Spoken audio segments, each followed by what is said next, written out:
In this video, I'll show you how to fix apps crashing on your Samsung Smart TV, like YouTube, Netflix, Prime Video, and others.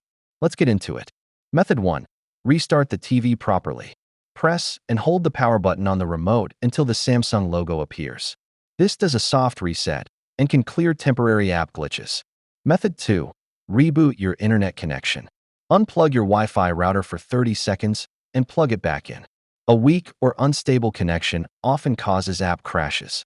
Method 3. Clear app cache. Press the home button on your remote.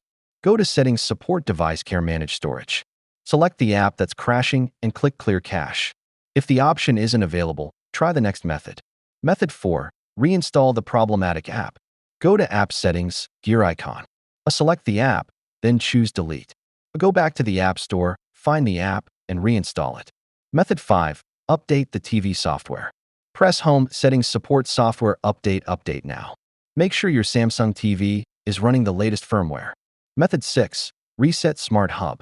Go to Settings, Support Device Care, Self-Diagnosis, Reset Smart Hub. Enter your PIN, default is 0000, and confirm. This resets all apps and Samsung account settings. Use only if other methods fail. Thanks for watching. If this video helped fix your Samsung Smart TV apps, give it a thumbs up and subscribe for more smart TV fixes and tech tips.